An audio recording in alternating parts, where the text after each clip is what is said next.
boa noite a todos. Estamos começando mais um Conversa com Dendê, podcast de espiritualidade da região sul.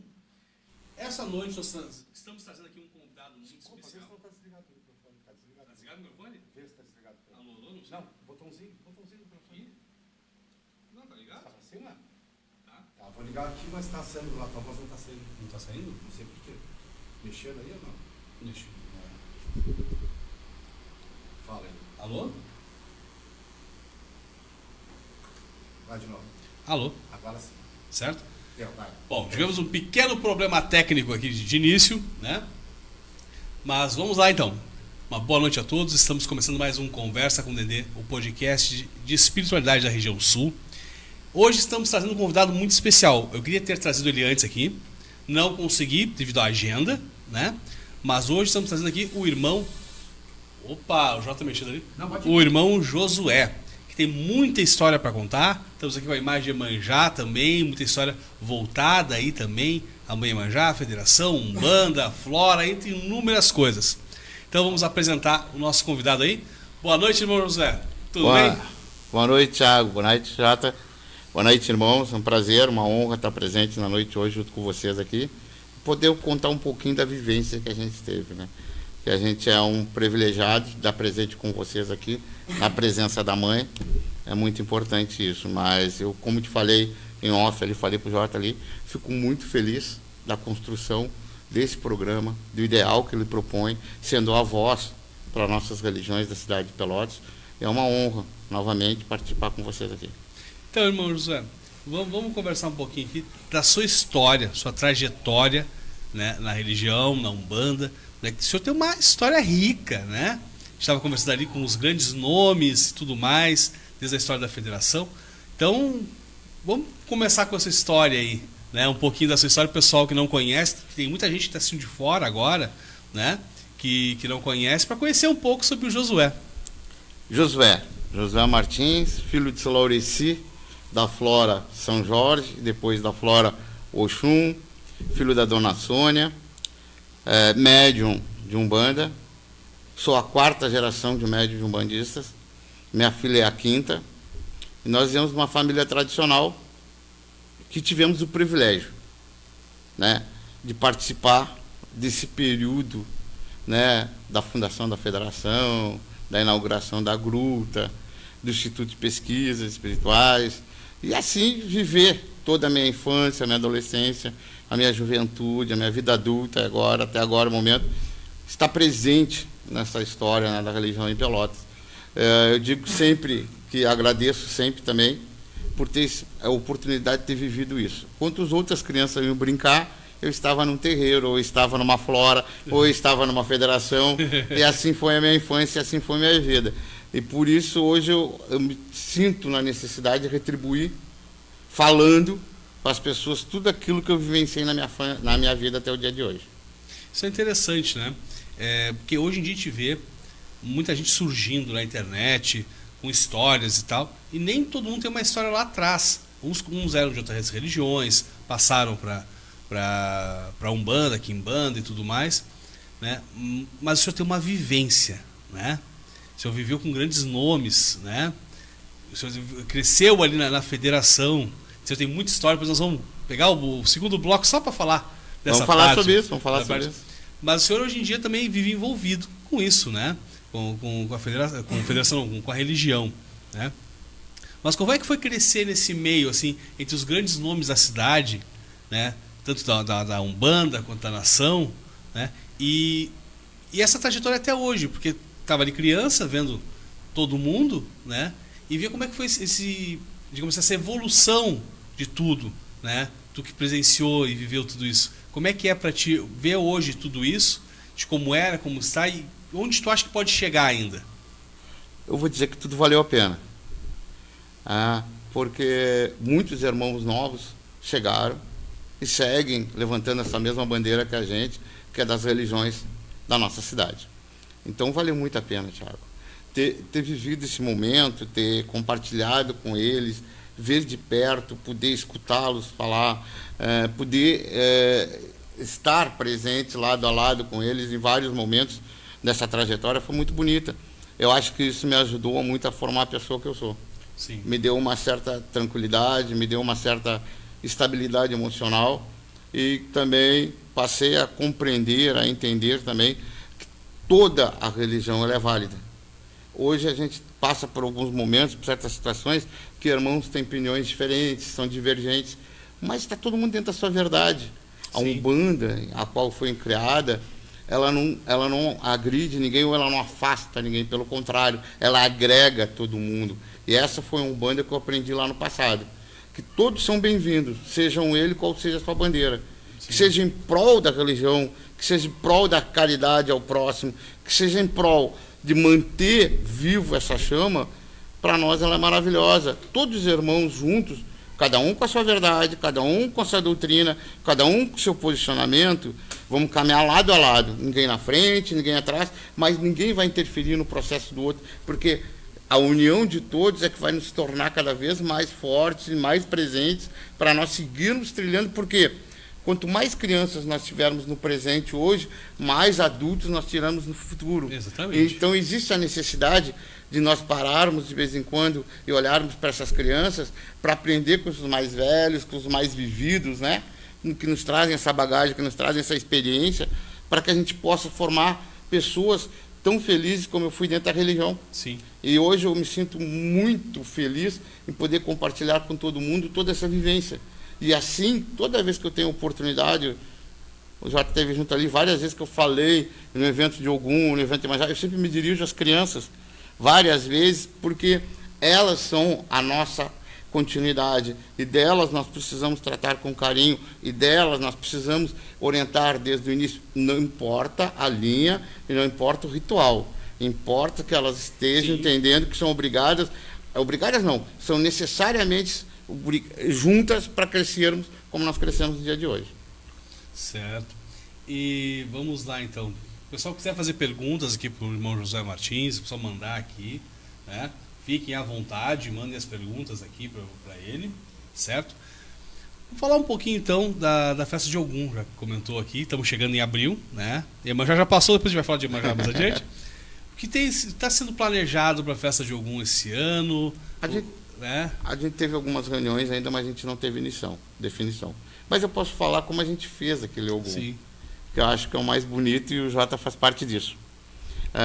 Certa noite, há muitos anos atrás, meu pai sempre conversou entre família e tal, que existia a necessidade de construir Pelotas, já que ele tinha construído, junto com os demais irmãos, a Iemanjá, que é uma das maiores santas popular brasileira, e que nós pudéssemos construir também um monumento a São Jorge Ogum, para que também se tivesse esse casal, para que se ajudasse a cidade a crescer, prosperar. Sim. E que nós tivéssemos locais para poder fazer o que é para isso, para fazer pedidos, para fazer agradecimentos, e etc. E tal.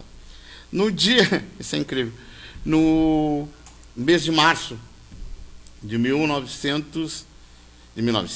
2021, em plena pandemia, eu dormi, me acordei de madrugada, eu disse para minha esposa assim, minha esposa estava dormindo, disse, olha, eu vou construir um Ogum. Na madrugada, a minha mulher não é da religião, pessoal. Você bem, ela não tem nada contra, mas ela não é da religião. A gente vai dormir 6 horas da manhã, tá falando essas coisas assim, tá com incômodo, eu vou construir um Ogum. Dito e feito, outro dia de manhã, já enlouquecido. Peguei meu telefone, liguei, Tchê, Paulinho, preciso conversar contigo, preciso que tu me dê atenção. Mas só na semana que vem. Digo pro cara que preciso falar com o cara, mas só semana que vem. Aí nesse momento eu entrei em contato ali, falei também, só na semana que vem. Aquela semana eu fiz um polígrafo desse tamanho. O que, por quê, aonde, como, pesquisei a cidade toda, virei a cidade de cabeça para baixo, achei 2 pontos. 2 pontos ligados ao Ogum e a São Jorge para sua construção. Tá bom, agora eu vou apresentar pro cara. Por que apresentar pro cara? Era um vereador. Sim. Nós precisávamos de alguém que pudesse abrir a porta da prefeitura, claro, para que nós pudéssemos ter o direito a conquistar aquilo. Mas primeiro disso eu precisava justificar um real motivo de construir. Não é apenas ter uma ideia, um desejo, mas por que você vai construir aquilo? Qual é a necessidade de construir isso? E eu elaborei todo esse projeto e apresentei para ele. Levei ele os 2 locais pré-selecionados. Foram ali a estação férrea, onde fica ao lado do Guanabara, porque ele tinha aquele passo ali, tinha os trilhos, tinha o trem, que é caminhos, Sim. e nós botaríamos ali um ogum, né? Grande, como a gente conseguiu botar. E o outro seria no local do porto, que está ligado ao Arroio Pelotas, que foi por onde os escravos chegaram na cidade de Pelotas, e também tem um trilho. Dito e feito. Elaboramos o projeto, tiramos fotos, tivemos que fazer planta baixa, planta alta, e etc e tal. Lá, assim, marcamos a reunião com a prefeita Paula. A Paula numa ponta na sala e nós na outra ponta da sala com máscara conversando, e a gente expôs para ela, etc e tal, o que seria o desejo, né? Sim. E ela disse, deu ok, mas vocês vão ter que passar para a Secretaria de Cultura, porque não é minha área, eu não posso opinar uma coisa dessa, mas por mim tudo bem.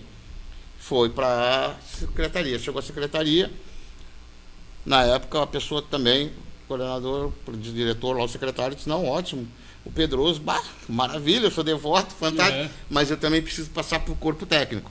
Foi lá para o corpo técnico pediu mais algumas coisas. Fizemos aquilo ali, pum, aí voltou para a prefeita. Ou essa área, ou aquela área. No momento que eu apresentei para o Paulinho e para os demais membros que estavam na época, ele disse, nós queremos essa aqui do Porto, Josué. Ela tem mais a ver com a gente, é mais forte, a ligação, a presença aqui é muito mais forte. Tá, tudo bem, mas agora ela voltou para a prefeita, era para ter me falado antes. Sim. Agora já foi. Chegou lá, ela disse, não, ali ela ia revitalizar, e revitalizou mesmo, melhorou aquela estrutura ali e tal. E achava que ali não era o ponto ideal, e voltou o Ogum para aquele momento ali. Bom, agora nós temos o Ogum, e agora, como vamos construir? Não temos recurso, não temos dinheiro. Movemos uma ação entre todos os membros, com venda de rifas, etc. Recebemos na época ali R$500. R$500 conseguimos captar. Com R$500, como é que tu constrói um monumento de 4 metros? Não constrói. Não constrói, né? Não. Pois é, mas aí Pai Ogum foi nos dando passo a passo e nos guiando, nos iluminando. A secretaria foi lá, a Secretaria de Obras do município, através da Paula, foi ali, construiu todo o alicerce para nós. Nós conseguimos, através de uma irmã, não vou me recordar o bairro dela, nem o nome dela agora, a irmã que tinha uma fábrica de gesso, ela fez a imagem para nós. Nós conseguimos uma imagem de 50 centímetros, precisava fazer a capela, juntamos o restante de dinheiro, que é a armação de ferro, de aço, que era que nós botamos à volta, porque era gesso, para não quebrar. Passamos um produto nela para que ela não ficasse exposta, ela não se desmanchasse, e etc. e tal. Conseguimos fazer. Dia 23 de abril de 2022, estava lá. Por que nós tínhamos pressa? Nós tínhamos ganhado o espaço da prefeita e nós não podíamos perder aquele espaço. Nós tínhamos que demarcar o espaço. Pô, mas agora nós precisamos do Ogum grande, né? Porque nosso desejo era fazer uma imagem que ficasse exposta a qualquer tempo, a qualquer momento, e que fosse uma referência. Não que o pequeno não fosse, porque não é o tamanho, mas a necessidade de construir um monumento realmente em homenagem a ele tinha que ser uma coisa de um porte que, se fosse, todo mundo se respeitasse. Aconteceu em 2023, a gente continuou dessa mesma maneira. Em 2024, a gente conseguiu, através do Paulo Coutinho, uma emenda lá dele, e valores pessoais dele, muito dele, conseguimos buscar de Passo Fundo aquela imagem e instalamos no local. Pois bem, aquela imagem, ela não pertence a ninguém. Aquela imagem foi o acordo que a gente fez com a Paula, eu particularmente fiz com a Paula, que aquilo é do município. Sim. Entendeu? Então não tem federação, não tem instituição, não tem associação, ninguém é dono. Se tu quiser chegar hoje com o teu centro de terreiro e fazer um culto, fazer uma homenagem lá, ela é do município, né? E nós criamos um grupo e ali nós mantivemos aquela ação todos os anos de agregar todos ali, mas não tem propriedade.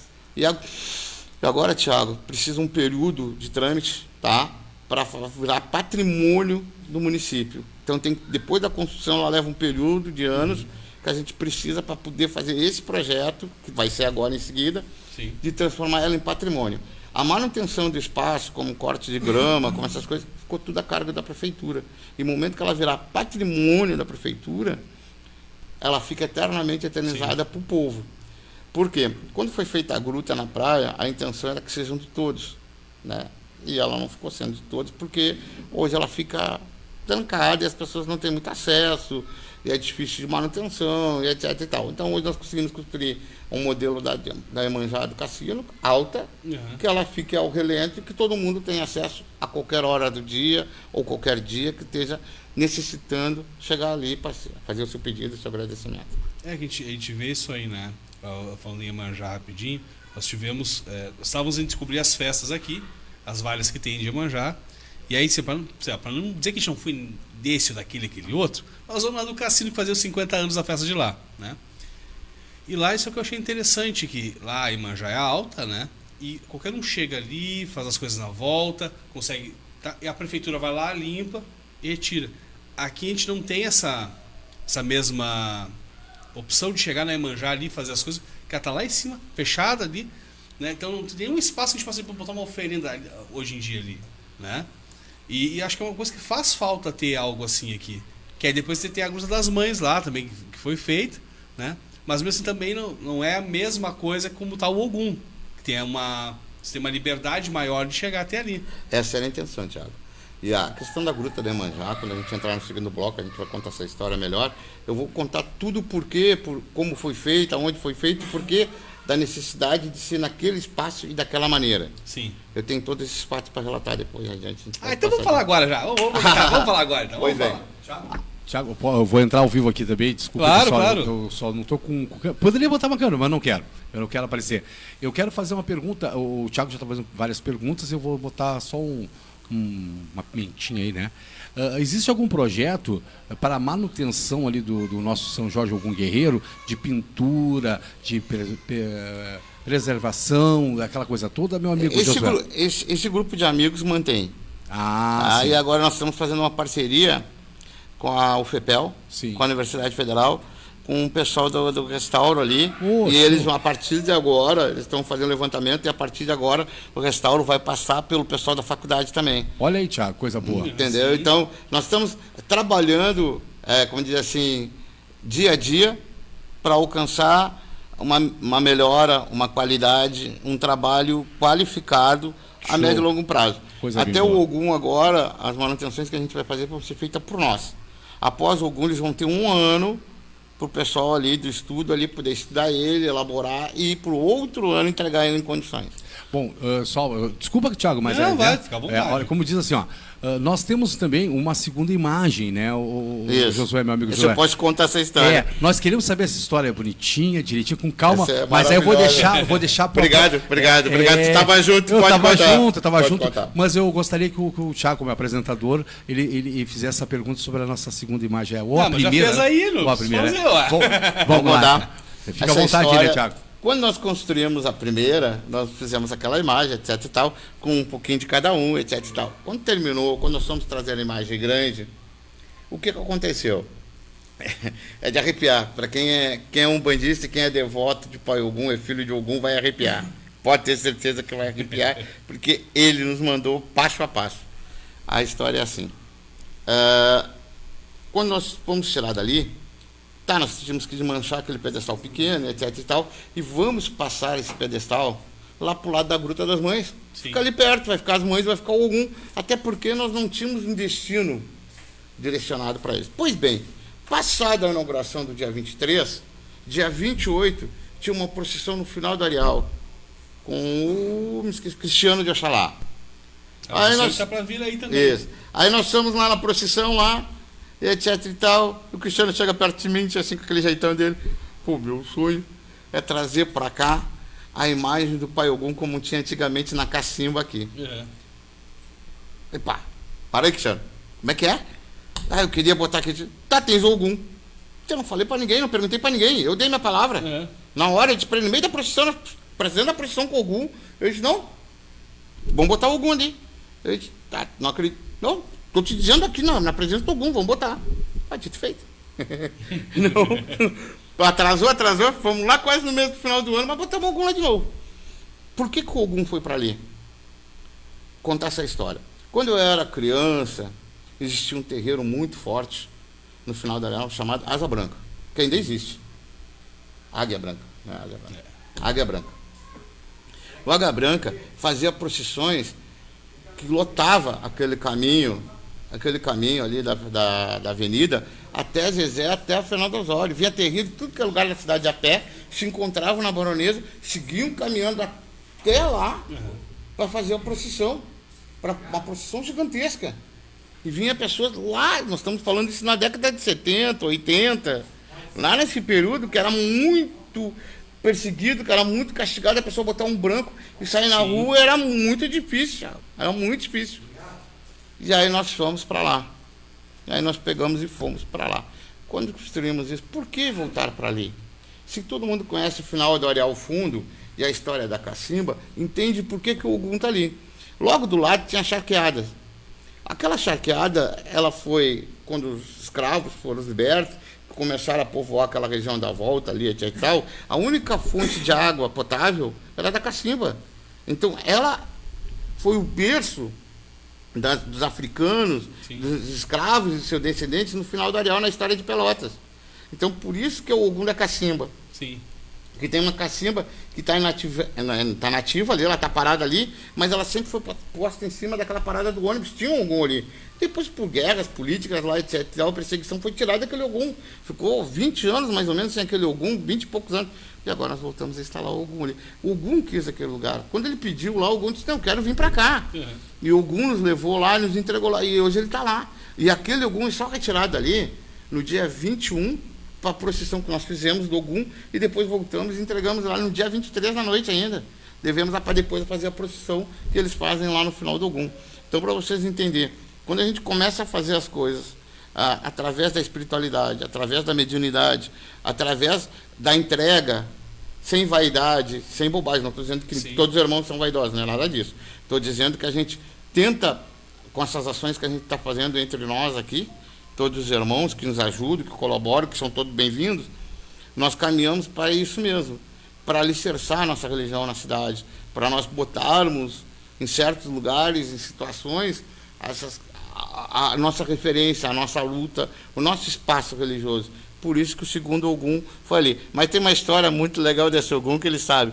Eu estou na procissão do Ogum, e chega uma moça perto de mim e diz, tudo bom? Tudo bem? O senhor se lembra de mim? Eu disse, me lembro, no meio da procissão, né? Eu disse assim, eu quero lhe dar dinheiro. Não, moça, mas eu não quero dinheiro. Não, meu pai mandou para o senhor para entregar para o senhor.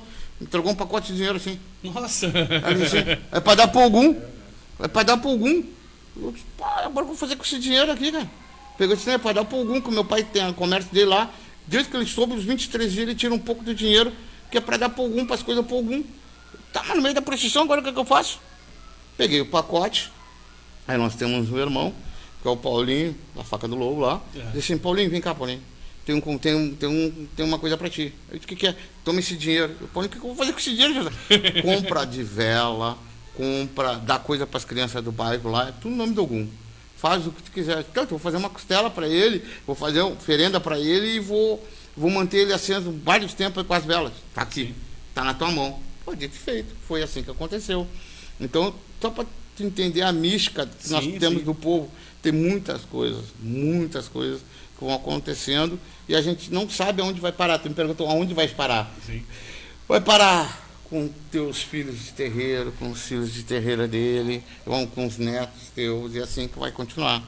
Porque a gente vai passar nesse plano. Mas um momento a gente vai passar nesse plano. É a nossa obrigação fazer o que nós estamos fazendo hoje. Tentamos pôr aqui em prática aquilo que a gente viveu e que a gente entende que é o melhor para todos. Agora, como vai ser feito? A liberdade, nas nossas religiões, é para isso. Elas nos dão liberdade para fazer isso. Exatamente. Agora, uma coisa que é interessante, né? Os santos mais populares, acredito que são Iemanjá e o Ogum, né? Mas que Pelotas tem o Oxum como padroeiro agora, né? Mas o interessante do Ogum é que o gaúcho gosta de um churrasco, né? Falou em festa de Ogum, opa, vai ter costela, vai ter costelão. É natural. E já leva, todo mundo leva para esse lado, né? Opa, vai ter costela. Né? O pessoal não importa se o Ogum meter a espada na costela e sair. Tá pronto, tá resolvido o negócio. É verdade. Legal.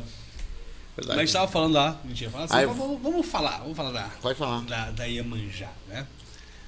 Da história da gruta lá. Posso contar? Pode. O pessoal, por causa que não sabe... Tiago, só não pode como deve. Deve. Que nós queremos aprender, vai ficar registrado na história da rádio. Para quem não sabe, pessoal, o Josué ele tem uma grande história não só com aquela federação lá que fica na Praia do Barro Duro, né, como com a história da Iemanjá de lá. E se tem uma das pessoas que sabe da história dela, é ele. Então, bom, conta pra nós aí.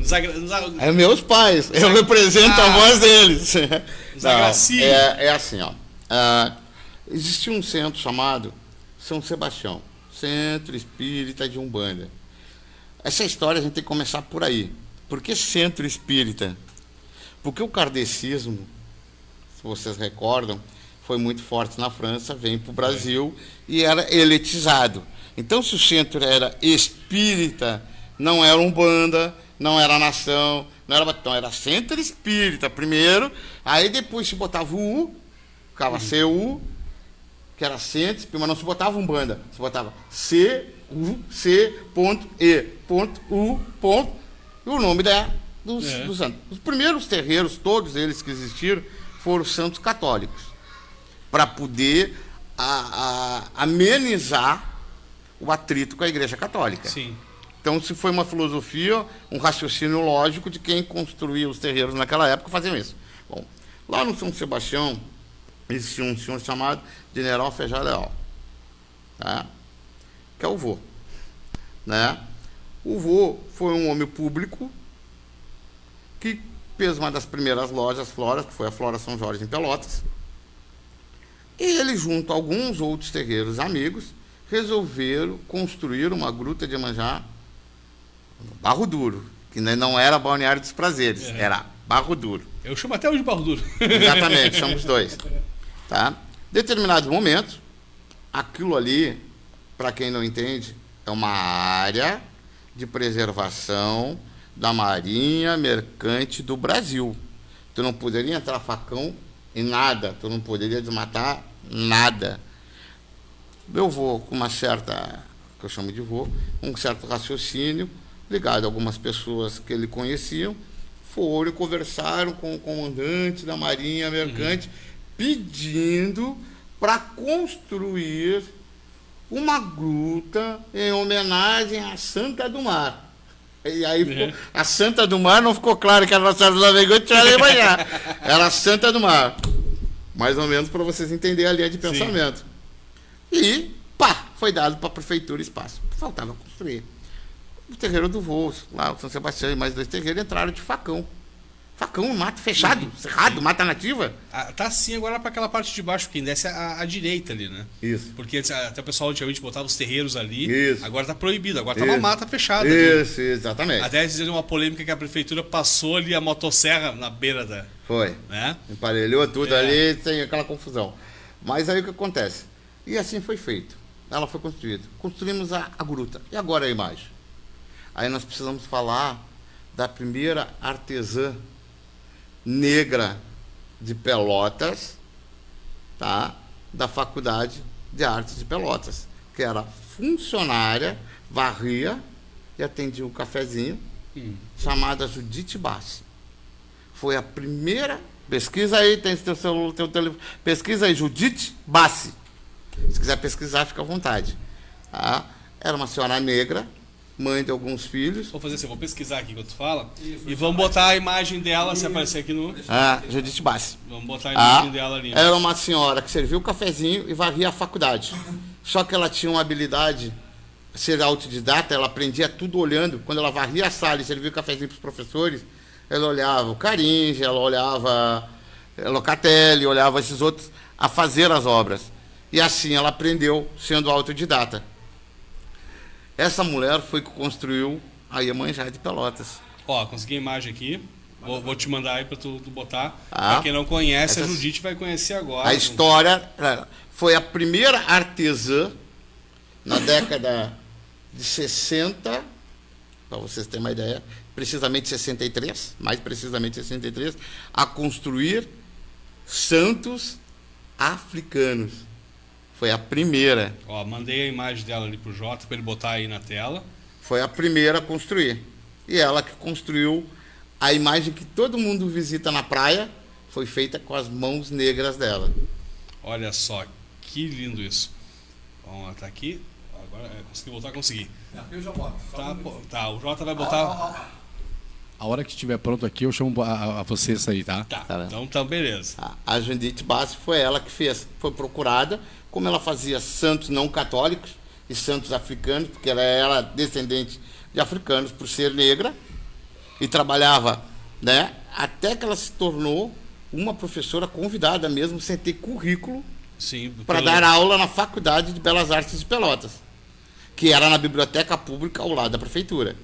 Que ela só passou em 1990 e alguma coisa, que ela passou para a esquina da Praça do Pavão, que a gente fala ali. Que aí tem então ali agora, né? Hã? Tá, prédio da CIC exatamente. Eu sempre digo porque exatamente. Eu estudei artes visuais na UFPEL, então eu conheço a história ali do então, prédio. mais ou menos, sabe mais ou menos essa história. E aí, para entender, foi ela que construiu essa imagem. Pós-feito isso,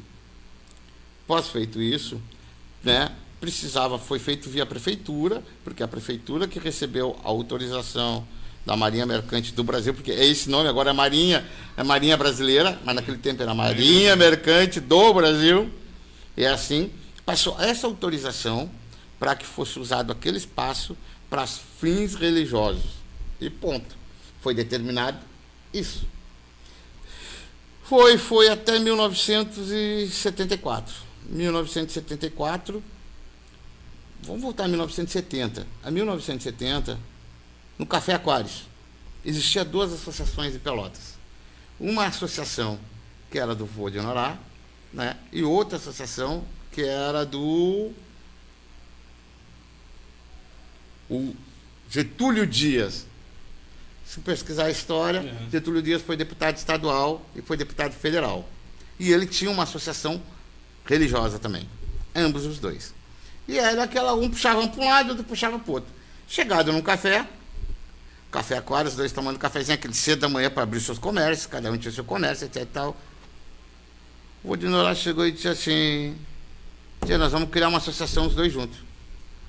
Desculpa, e aí ele chegou e disse assim... Pode continuar conversando, eu vou botar ao vivo agora a imagem dela, tá? Tem um delayzinho para vocês aí, mas para os nossos telespectadores já tá ao vivo, tá? Tá ao vivo? Já tá, então, pode quem não conhece, essa é a artesã. Isso. Né? Judite Bassi. A Judite Bassi, que fez a imagem da Iemanjá lá. Né? Já chegou para ti aí? Chegou aqui. Ó, mostrando para o Zé aqui, ó. Se ela não me engano, ela está fazendo o busto. Ela fez o busto muito conhecido em Pelotas do Tancredo Neves. Quando Tancredo Neves faleceu, foi o busto mais famoso dela. Para nós, não. Para nós foi da Iemanjá, mas para ela, reconhecido nacionalmente, foi o busto Tancredo Neves. Tá, então. É importante contar a história, como ela aconteceu, para as pessoas entenderem como é feita. Uma história que é interessante, fugindo um pouco aqui, é a do Café Aquários, né? O Café Aquários já é, Mas lá em 1969, alguma coisa, quase 1970, se reuniram, e aí o Vô de Honorá correu na frente do Getúlio disse: nós vamos criar uma federação, os dois. Já sei. E o Getúlio Dias já sei, tu vai ser o presidente. Sim, eu vou ser o presidente. Mas tu também vai ser o presidente. Mas como que eu vou ser presidente? Uma federação vai ter... Calma aí. Nós vamos criar uma federação, eu vou ser o presidente executivo e tu vai ser o presidente de orientação espiritual. Criaram ali um vínculo para que as pessoas fossem... Ele fazia toda a gestão burocrática. Aí tinha um terreiro, tinha que se filiar. Quem ia? O pessoal do conselho ali, que ele era o presidente, ia visitar para ver se o terreiro estava apropriado, se tinha condições, etc. E tal. E aí volta na festa de Iemanjá. A festa de Iemanjá, toda a arrecadação que existia, que era com banco, com lojas, que ele tinha um livro, que eles iam pedir recurso para fazer a festa de Iemanjá. Sabe o que eles faziam? Além de dar Iemanjá para todo mundo na festa de Iemanjá, era sorteado, eles davam tijolos, telhas, para os terreiros sair do zinco e passar para a obra. Pô, que legal isso. Sério, essa é a história de construção. Foi por isso que a federação ganhou tanto espaço.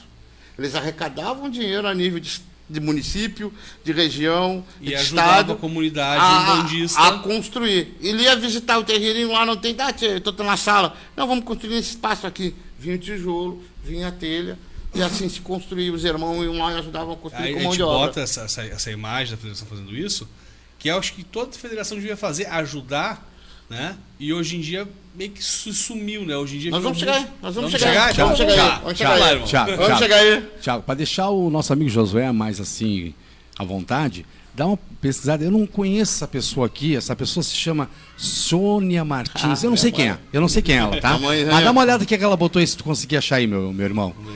Uma tal de dona Sônia Martins. Eu não sei quem é essa ela cidadã. botou aqui assim, ó. Dá uma olhada pra te ver, Tiagão. Boa noite, José, meu filho. Por estares contando a história da nossa religião. Te amamos. Laureci e Sônia. É verdade. Aqui o Baiano também, pessoa incrível da nossa amada dona Sônia e seu Laureci.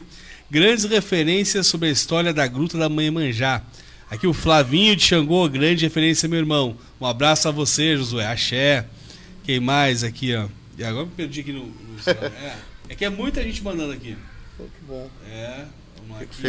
Uma hora dessa, ô Thiago, uma hora dessa, vamos combinar aí com o pai Flávio, trazer ele aqui para falar um pouco da história dele também. O Flávio tem uma história rica também. Contar a história dele, o pai Flávio de Xangô. O pai baiano tem uma história muito bonita com a minha mãe. A minha mãe construiu na festa de Iemanjá um coral de criança. E o pai baiano foi uma das crianças que cantava no coral da minha mãe. Ele falou que ele sempre teve essa veia artística, né? Que ele sempre gostou desde novo. Foi, exatamente, desde pequeno. Ele era uma das primeiras vozes do coral da mãe das crianças lá. Pra te ver, criança, né? Eu já estava adulto, já tinha minha filha participava do coral com ele. Para vocês terem uma ideia. Por isso que eu tenho um carinho imenso por ele, pelo pai Flavinho, pai Baiano, essa turma toda aí. São meus irmãos de coração. Voltando lá, construindo a gruta ali, precisava, depois que a gente fez essa federação, foi constituída a federação assim, ó, para vocês entenderem aos pouquinhos que foi sendo quebrado os espaços, Thiago. Ó, quando a federação foi construída a Federação Sul Rio Grandense de Umbanda, ponto, acabou. Em 1970. Era isso aí. Por que disso? Porque até esse momento, as nações em Pelotas, eu vou pedir licença aos pais daqui para falar, claro. que eu vivenciei isso e posso falar porque vivenciei. Até a chegada do pai João Carlos, era muito recluso, era muito fechado, porque tinha muita perseguição. E, ao mesmo tempo, tinha um povo cultural muito rico. Nós tínhamos ali o Zé Coelho, que era o professor.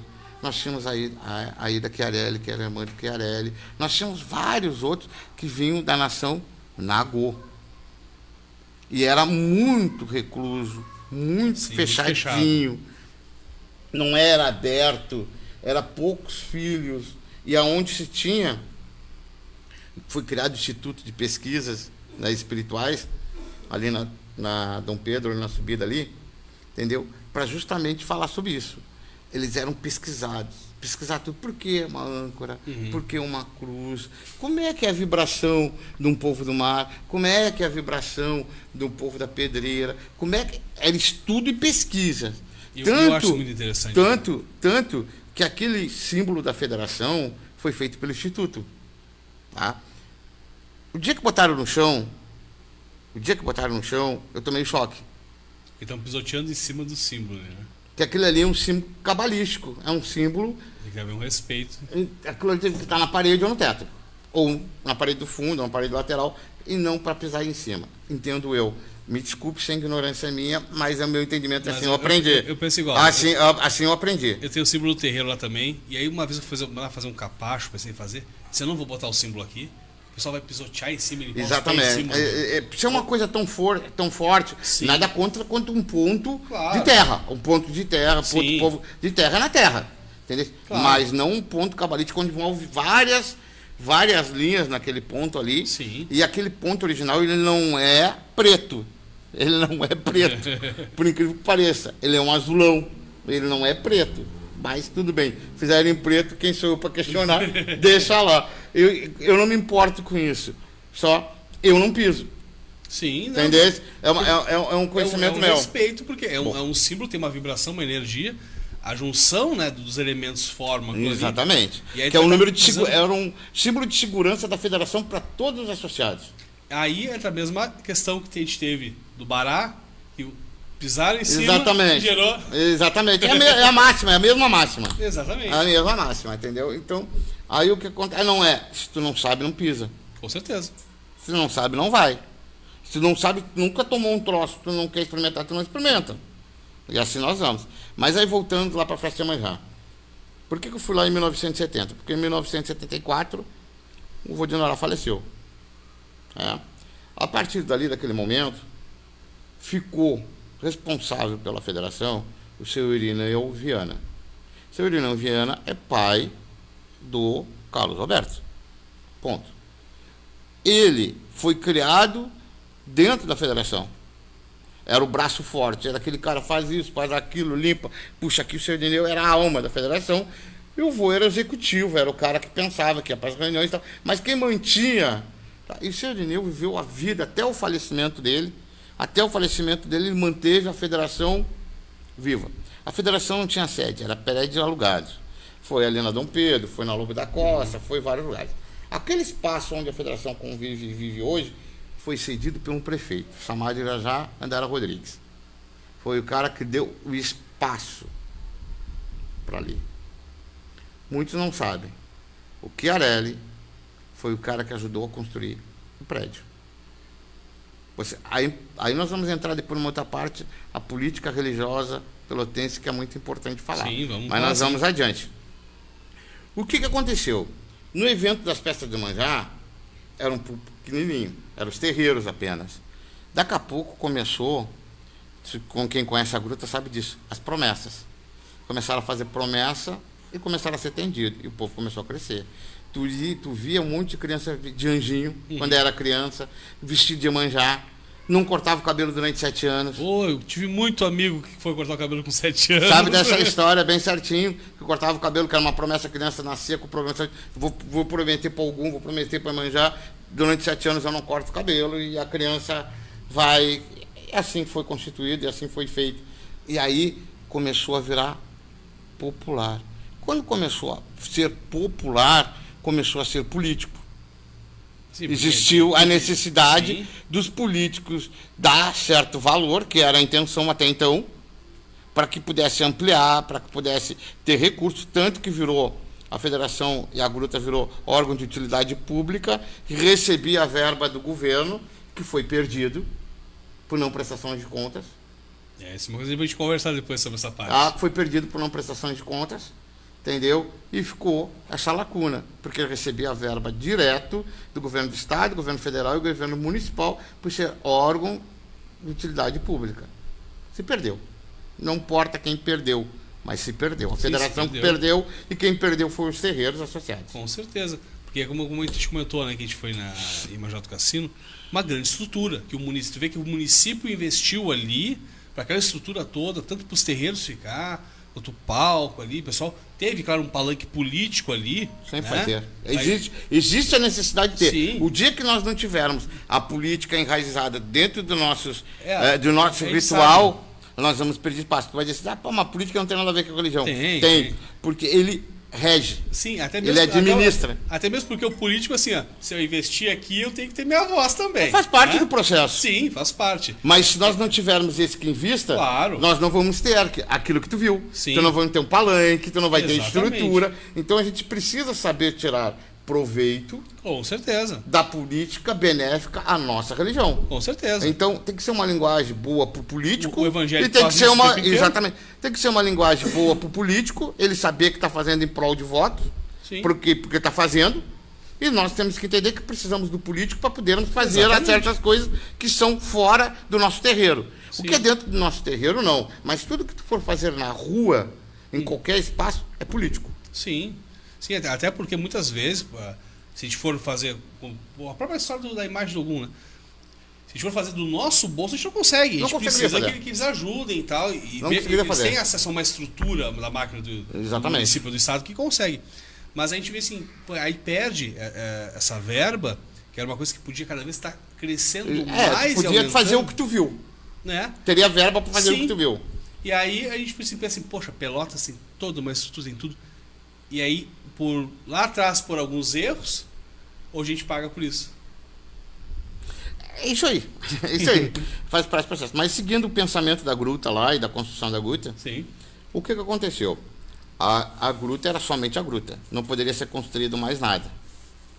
E assim permaneceu por todo o período. Em determinado momento, Thiago, existiu a necessidade, como se tinha muito presente, se ganhava muito presente na festa de Iemanjá, e se tinha muito agradecimento, João, de pessoas que eram atendidas com graça, construir um espaço, como se faz nas igrejas, sabe? Quando tem aquelas santas, Sim. que fazem, que as pessoas criam para botar ali, todo aquele agradecimento, aquela coisinha para agradecer.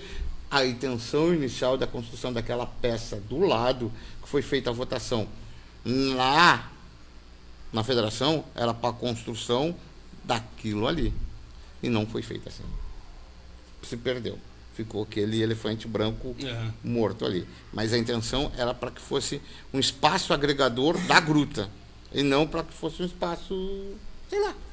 Entendeu? Um espaço nulo. Ô, Josué, e uma coisa que eu quero perguntar também ali sobre a gruta, né? Aí tu falou ali, eu quero entender um pouco assim, ó, na tua explicação, até para o nosso público também entender. Tem a gruta e tem o prédio lá onde é a Federação Sul-Rio-Grandense, correto? Isso. Tá. E aquele prédio ao lado ali da gruta... desculpa, Thiago. Não, mas pode falar. Né? Eu queria fazer um comentário, como o Thiago me deu liberdade de falar também. Aquele espaço ali, nós, Umbandista, perdemos aquilo também, ô Josué, dentro do teu conhecimento, o que aconteceu com aquele espaço, Josué? Na No último estava até o pessoal vendendo bebida ali, né? Exatamente, Thiago, exatamente, Na realidade, aí é uma guerra familiar, uma guerra política, que eu acho que não vem, claro, não vem somar. Claro. Sim, entendeu? Mas o fim religioso daquilo ali era justamente para isso. Sim. Para armazenar e ter banheiros. Ter 2 banheiros, um masculino e um feminino, para que no dia da festa, que naquela época não tinha banheiro químico, cara, era no ato. Sim, sim. Não existia banheiro químico, isso é uma coisa moderna.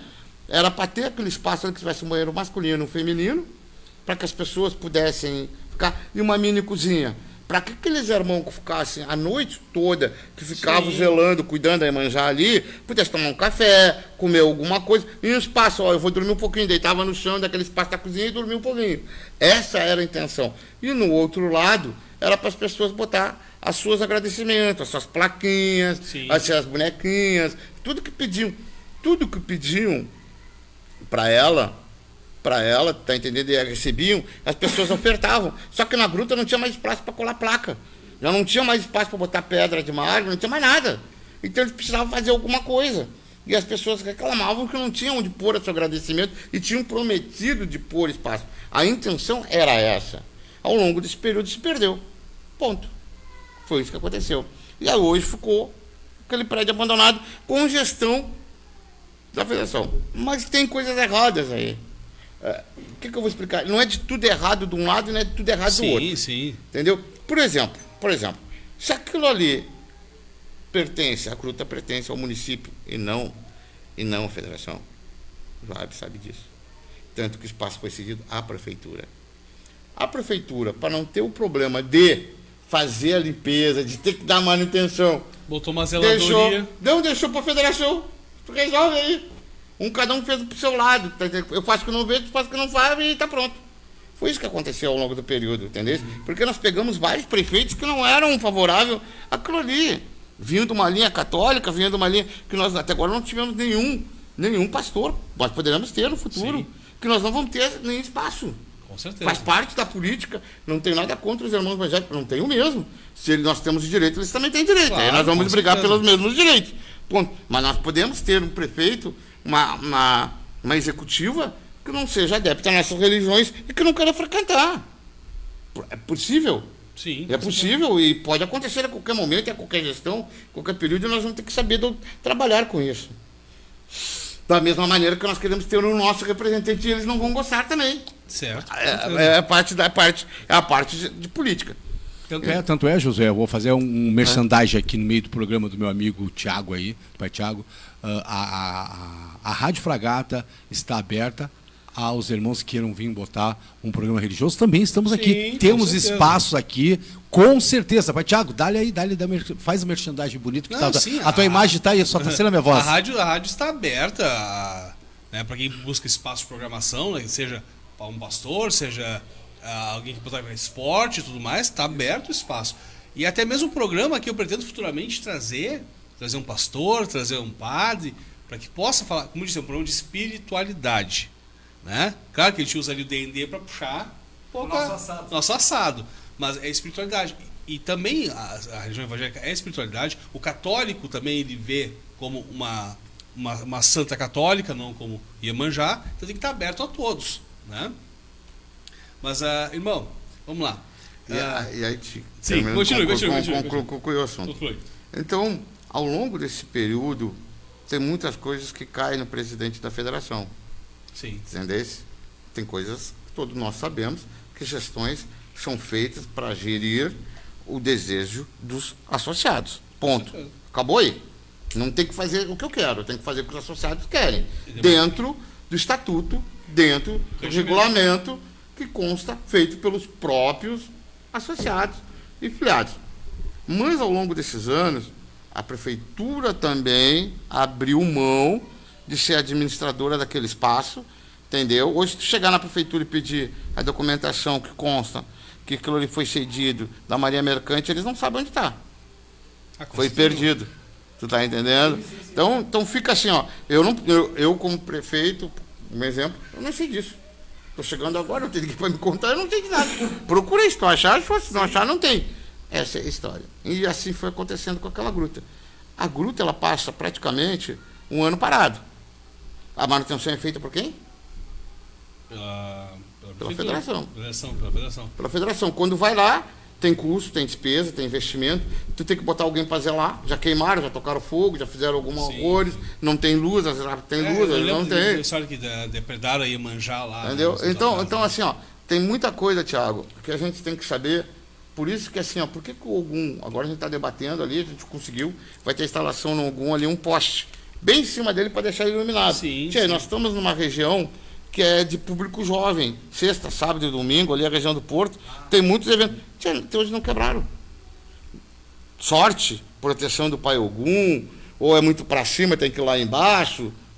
Até então, até exato momento, hoje nós somos favorecidos por ter ela inteira ali. Não quer dizer que amanhã alguém vai encostar um carro, vai botar um guincho, vai puxar ela e vai derrubar ela lá de cima. Claro, vai fazer muita força, que ela é de concreto armado. Sim. E de ferro. Então, é um peso de cambal para tirar ela lá de cima. Mas, não se sabe a loucura humana. Não. Nunca sabe, e o preconceito também nunca se sabe. Até mesmo pega um grupo de intolerante aí, resolve, vamos lá destruir. Exatamente. Né? Só faz isso. Pessoal, são 21 horas e 4 minutos, vamos dar um intervalinho aí de 5 minutos e já voltamos com mais aí podcast. Ó, o Jota me dando ali o sinal ali, tá tudo certo, Jota? Então daqui a 5 minutinhos voltamos aí. Curtam, compartilhem, levem para os amigos, depois tragam perguntas aqui para o irmão Josué para a gente possa conversar mais, certo? Então, daqui a 5 minutinhos voltamos.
Boa noite, voltamos já então, né? Tivemos aí nosso intervalinho, viraram os anunciantes, se você quer anunciar conosco, entre em contato também, né? Teremos já novos anunciantes aí, novos vídeos aí passando para a semana.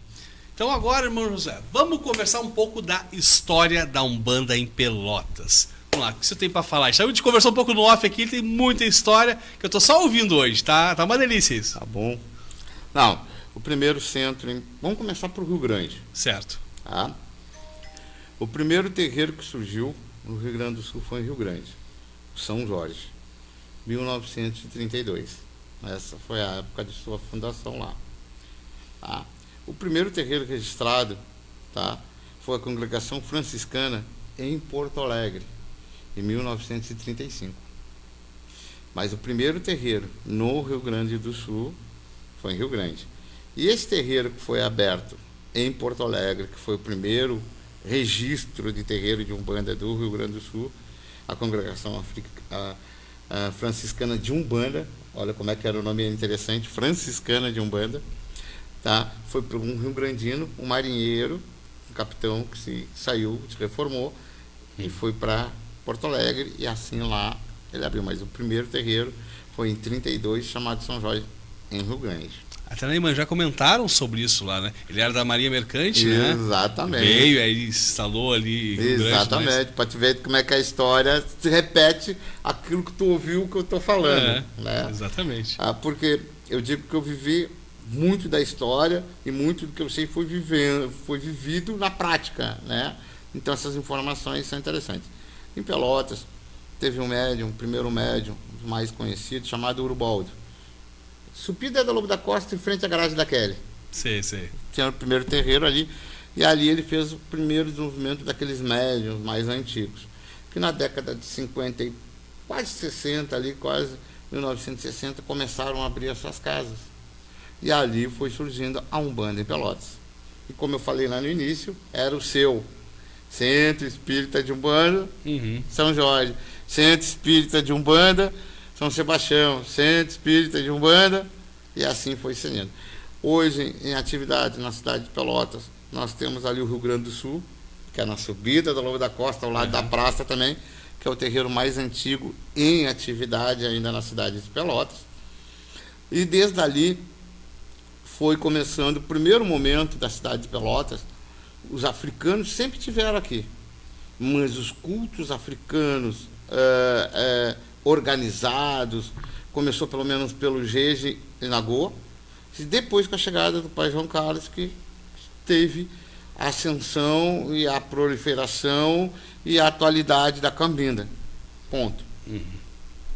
Os terreiros de Umbanda, como eu falei na federação, como a federação foi até 1993, 94, era a Federação Sul-Rio-Grandense de Umbanda, e devido depois o crescimento do movimento afro, se a necessidade, já que tinha, né, o registro aquele, né, para botar o afro e cultos afros brasileiros para que pudesse ser uma instituição regulamentada e que tivesse direito sobre tudo isso. Então até 1990, 90 e poucos, ainda era muito recluso.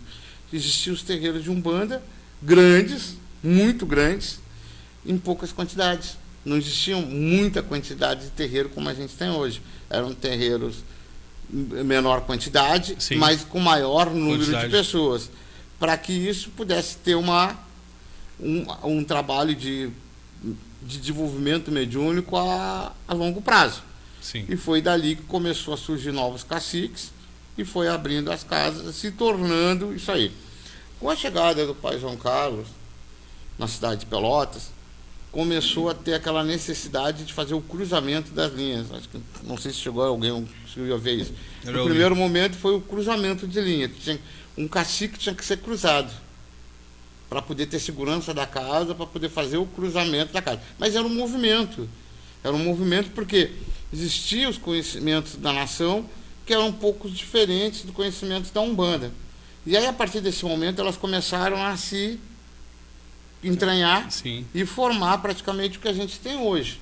Que a gente praticamente, como eu te comentei ali, praticamente hoje, a gente vai lá na casa do cacique tal, a gente vai visitar o cacique fulano de tal, a cacique Jurema, o cacique Tupinambá, ou o cacique Beira-Mar, ou o cacique Rompe-Mato, o que a gente não vê mais hoje. Hoje é tudo pai, né? Tudo babalô de chá, é pai. Por quê? Devido a esse cruzamento da necessidade de se tornar uma referência mais preparada, digamos assim. Até tinha o cacicado de Umbanda, né, que se recebia e tal, que hoje também não se vê quase mais. O pessoal se preocupa muito. Nós somos raridade. Se preocupa muito mais em dizer que é um babalorixá pronto, do que tem a parte de cacicado de Umbanda, né? Exatamente, porque não se entende mais como uma pessoa vai ser só um bandista e não vai ser africanista no sentido de religião, né? Não, a nossa casa, a qual meus pais ainda frequentam, nós mantivemos ainda a linha somente da Umbanda, com atendimento de caboclo e preto velho. Mas não trabalho com Exu? Sim, trabalhamos com Exu. Falangeiros de Ogum, que vem na linha, tem a linha de Exu, que trabalha com Ogum. Sim. É a nossa linha de trabalho. Claro. É a nossa linha de trabalho. Não fizemos atendimento. Mas num dia, chega lá no terreiro, tem um problema, uma situação que precisa chamar. O caboclo está riado, o preto velho está riado. Ele vem, trabalha, tem que fazer e vai embora. E assim. E quando se trabalha no desenvolvimento prosmédio. Por entender que é uma linha de trabalho como de outras demais, mas não uma linha de atendimento. A nossa casa faz assim. Mas é uma coisa que é interessante, assim, o pessoal não percebe. Que tanto o Preto Velho quanto o Caboclo são entidades de muita luz, só que o pessoal hoje está muito Exu, né? Tudo é Exu. E muitas pessoas às vezes não querem nem desenvolver mais essas entidades. Na realidade nós entendemos na nossa doutrina, Exu é força terra. Sim. Exu nos acompanha na terra. Então a gira de um Exu é muito mais vibratória. Claro. Ela tem muito mais força, ela tem muito mais energia. E ela trabalha como a gente trabalha na terra. A lei de trabalho com troca. Tu me dá isso, eu te dou aquilo, é uma lei de troca. A lei de Exu é isso. Exatamente. Né? Não estou dizendo que Exu não tem luz, que não tem espírito, não é nada disso. Mas como ele trabalha muito próximo de nós na Terra, e ele é responsável por caminhar ao nosso lado na face da Terra, ele trabalha basicamente com aquilo que nós usamos na Terra. Sim. Já a necessidade do caboclo e do preto velho já é um pouco diferente. Já trabalha um pouco mais a alma, a espiritualidade para o desencarnar. É outra forma de trabalhar. Muitas das pessoas não estão buscando isso, né? A espiritualidade, estão buscando a matéria. Exatamente. O resultado imediato. Exatamente. Né? O preto velho e o Exu, o preto velho e o caboclo, eles te ensinam a desencarnar. Sim. Eles te preparam para desencarnar. Quando a gente fala em Umbanda pelotense, a gente tem que falar na Umbanda do Brasil. Quando a gente fala no Brasil, a gente fala nesse nome Umbanda, a referência ao Zélio de Moraes, em 1908. Pois bem, a história da Umbanda não começou aí. A Umbanda começou em 1573. Tá? E essa história é muito interessante, João, presta muita atenção. Existiu uma guerra chamada Guerra da Guanabara, que é no Brasil. Existiu uma tribo de índio na Baía de Guanabara que era muito forte. E, nesse momento, o Império precisava de aliados para conquistar essa vitória. Procurou esses índios e fez um acordo. Que se conquistassem a vitória, eles teriam uma área com espaço dentro do governo para defender os direitos. 1573. A luta é desde 1573. Tá? Para ganhar o direito dentro da política, lá dentro. E aí, resumidamente, não aconteceu isso. Esse cacique, como não ficou apavorado com a situação da tribo, se atirou no rio da Baía Guanabara e atravessou a nado até o outro lado. Quando chegou no outro lado, ele construiu uma cidade, São Lourenço dos Índios. São Lourenço dos Índios. Sabe como é que é o nome de São Lourenço dos Índios hoje ou não? Não faço ideia. Não faço ideia. Como é que é o nome da cidade de hoje, São Lourenço dos Índios? Não faço ideia, meu amigo irmão. Niterói. Niterói, Rio de Janeiro. Tá. Em 1908, a Umbanda, falada pelo Zélio de Moraes, do Caboclo da Sete Encruzilhadas, qual cidade foi mesmo? Niterói. Niterói, isso. Eu já ia falar Niterói, Niterói. Então, 350 anos antes, um índio. Aí agora eu vou perguntar para vocês vão entender a história. 380 anos mais cedo, um índio atravessou e criou Lá do outro lado, que hoje tem uma ponte, que é uma das maiores pontes do país, Sim, Rio Niterói, ele é. passou a nado e levou essa tribo lá para o lado e criou São Lourenço dos Índios, uma aldeia que depois se tornou Niterói. Tem um caboclo muito famoso na Umbanda, que foi um dos primeiros caboclos que assim chegou, e muita força, chamado caboclo Araribóia. Nunca ouviu falar? Caboclo Araribóia? Já ouvi falar, mas não. Eu nunca vi trabalhar, mas Nunca vi já- trabalhar, nem Sabe imagem. como é que era o nome desse cacique? Não. Araribóia. Então, Niterói foi implantado há 350 anos antes. Um índio foi para lá, instituiu uma nação indígena, num lugar que não tinha ninguém, preparou a terra, morreu, sacrificou, as suas gerações morreram, ficaram ali, seu sangue, a sua matéria.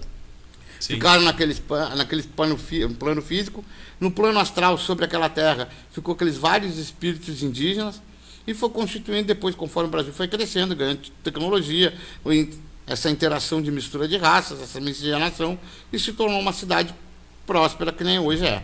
Pois é, 350 anos depois, um menino, um jovem, recebeu uma entidade e disse que o nome era caboclo, era um índio, que era o caboclo da Sete Encruzilhadas. Pois bem, esse caboclo fazia parte da mesma falange do caboclo Araribóia, que ali estava. Aí tá, mas e a incorporação e os africanos onde eles estão? Eles fazem parte. Só que não existe índio sul-americano na África. Existe? Não.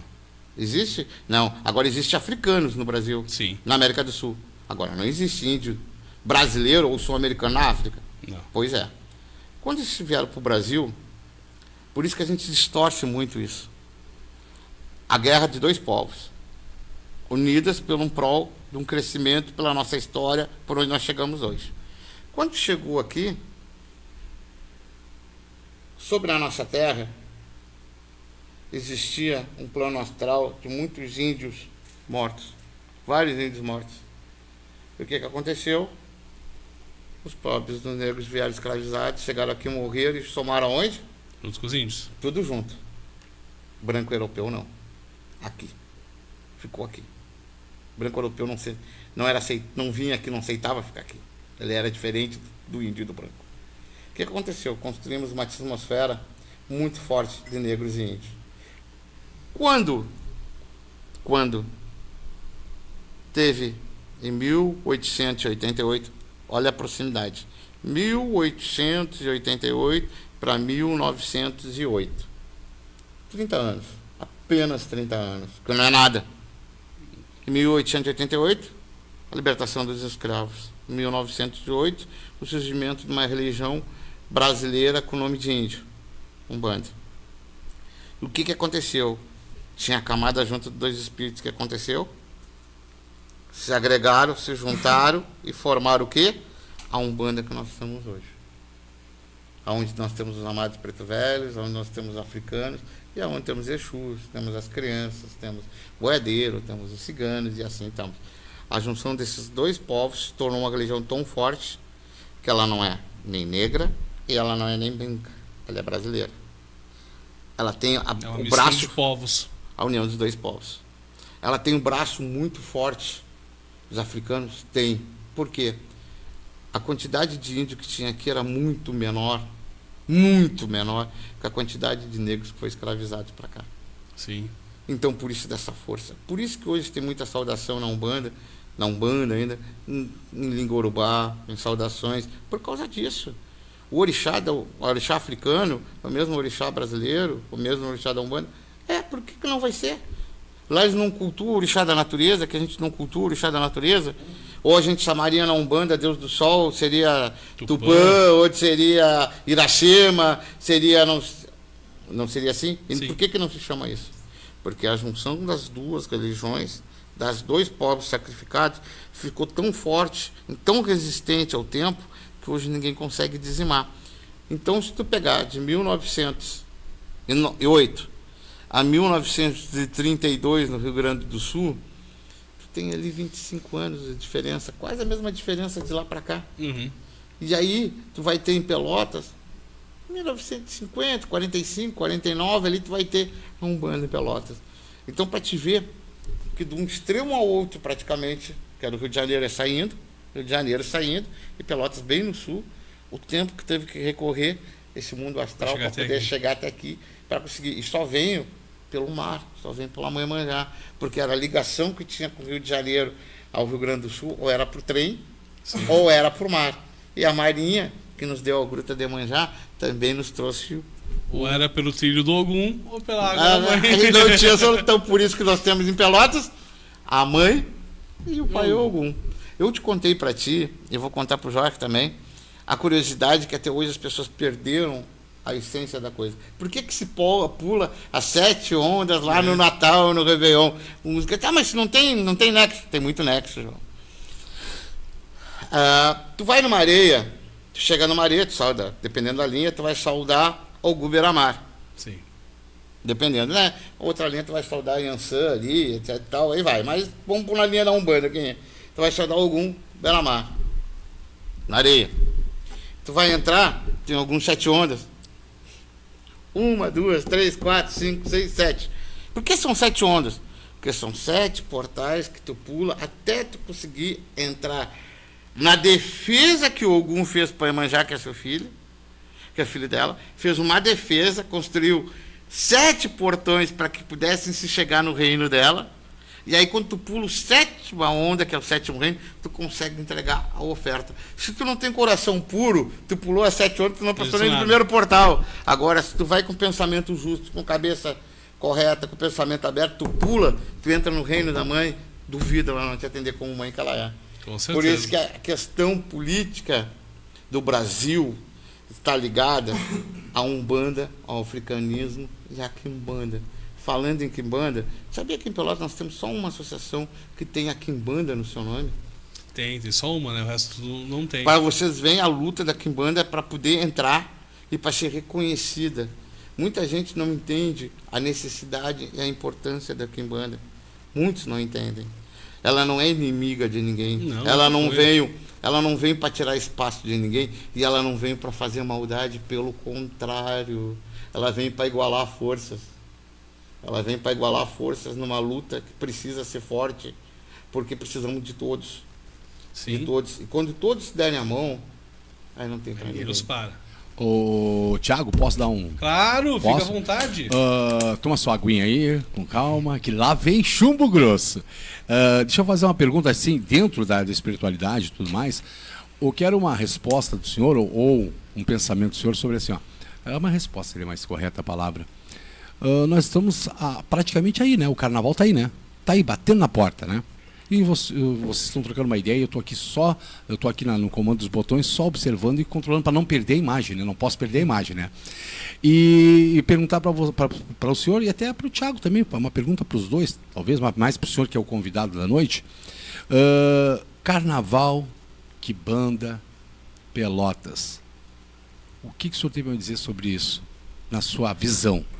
Vou te ser muito sincero no que eu vou acreditar. Vou te dizer. É muito importante.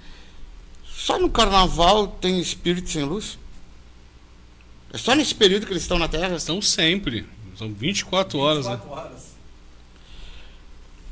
O que a gente tem que entender? Que nós vivemos num país católico.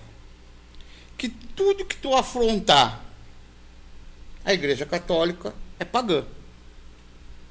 Assim foi. Se tu tem uma festa de aniversário, se tu te reunir, tu fizer um churrasco, tu tomar a tua cerveja, tu dançar, qual é a diferença do carnaval? Exatamente. A única diferença é que tá todo mundo junto ao mesmo tempo fazendo isso. Então, bebida, e tem comida, e tem dança. Eu vou mais além. Ele é bode Exu. Tem comida, tem bebida, tem dança. Eu acho que a gente ainda precisa evoluir nesse sentido. Agora se deve o respeito. Sim. Se deve o respeito. Eu vou te fazer uma pergunta. Por que os terreiros de Umbanda param nesse período? Porque o médium quer sair, quer se divertir, quer beber, quer namorar. Vai fazer ritual numa semana que as pessoas estão com a cabeça voltada para as coisas físicas e não materiais, carnais. E não para as espirituais. Então, eu acho que é isso. Não tenho nada contra o carnaval, assim como eu não tenho nada contra o aniversário. Entendeu? É a nossa ótica. O nosso terreiro para. Sempre parou no carnaval. Por que vai parar no carnaval? Porque os médiuns vão tirar 4 dias de férias, porque os médiuns vão querer se divertir com a família, vão querer passear, vão poder tomar suas bebidas, que quem gosta de tomar, que médium de Umbanda, não é que não beba, mas é orientado a não beber, não deveria beber. Vocês entenderam isso? Porque fica muito perto do Exu, então o Exu te carrega muito, porque ele precisa daquela... E assim vai. Mas aí, portanto, não vejo contra, eu vejo respeito. Agora, não interfere. O ano todo, os eguns, os espíritos desencarnados, os espíritos sofredores, seja lá qual o nome que for dado, eles vão estar presentes na Terra. Principalmente nós que estamos vivendo ainda numa camada atmosférica muito próximo da Covid. Que foi muitos irmãos ainda estão perdidos nesse país. É muito pouco tempo. Para nós, né, que escapamos, que passamos, parece que a gente já não lembra quase. Mas para os espíritos que desencarnaram e não entenderam ainda para que camada tem que ir... Foi uma época muito pesada. Exatamente. Parece que não vai voltar ao normal nunca, né? Para quem trabalha com energia, sente essa presença forte de vários espíritos ainda num plano que não estão nem num plano nem no outro. Eles estão em transição ainda perdidos aqui, procurando ajuda. Então, eu não vejo como, Jota. Eu acho que é uma resposta muito prática que eu estou dizendo. Agora, se assim, José, tu vai ao carnaval? Vou com a minha esposa, sair dentro de casa, peço licença ao povo da rua, peço licença aos meus guias para me divertir junto com a minha família. E assim eu vou. E até a gente espera que, como a gente tem esse contato com eles, que eles nos protejam até um pouquinho mais, né? E outra coisa, hoje no Brasil ficou muito claro a representatividade cultural do carnaval no povo negro africano. E que consequência é o nosso povo de Umbanda, de Quimbanda e de nação. Foi até bom o senhor comentar isso. O Thiago que ele deve estar mais por dentro do assunto. Nós temos uma prefeitura aqui no Rio Grande do Sul, Canoas, se eu não me engano, Thiago. Tá te lembrando ou não? Que foi proibido, foi proibido os carnavalescos fazerem samba enredo falando sobre africano, negro e que mais, Thiago? Você recorda ou não? Tinha alguns a ver com religião também. Sobre a religião, não pode ter nada. O samba nasceu no morro, nasceu com os negros. Já viu falar sobre Tia Chiata? Não. Tá com o celular? Vamos lá. Vou deixar para o pai Thiago fazer isso aí que o meu Ó, Tia Chiata, uma negra escrava, tá? No Rio de Janeiro. Na época, não podia existir capoeira, não podia existir samba e não podia existir terreiro, tá? O presidente da República na época, Tia Chiata. Já achei aqui, já vou mandar para ele lá. Tia Chiata, olha a sabedoria de uma negra, uma preta velha. Olha só. O presidente da República na época tinha uma ferida na perna e já tinha ainda tudo que é médico que não curava de jeito maneira. Lembra que não podia capoeira, não podia samba e não podia terreiro. Entrava e a polícia baixava o sarrafo e prendia todo mundo. É verdade. Aí ela, com essa longe dessa sabedoria, foi lá, usou as ervas, curou o nosso presidente. E o nosso presidente tinha assim, ele tinha assim: a senhora pode fazer o pedido que a senhora quiser. Eu tenho 2. Eu quero emprego para o meu marido. E segunda coisa, eu quero que a polícia nunca invada a minha casa. Vou mandar aqui pelo WhatsApp para ti. Tá? Que nunca invada a minha casa. Sabe o que ela fez dentro da casa dela? Era permitido samba, terreiro e capoeira. E a polícia segurava na porta. Você tá entendendo? Então o que eu quero explicar para vocês é isso. Tu tá entendendo? Quando tiver gente que não quer, sempre vai ter algum preto velho, um Exu, um quibandeiro, que vai nos dar a dica, vai ali, faz isso aqui que vai resolver. Josué, vai abrir a porta para nós. Eu não quero fugir do assunto de vocês aí, até estou me intrometendo demais, mas eu aconselho... já mandei para ti a foto. Eu aconselho, quando o senhor tiver uma oportunidade, vai no YouTube e dê uma olhada numa série que tem no YouTube, como é que é? Mãe de Santo. E aí o senhor olha a parte que eles falam sobre todos os orixás, né?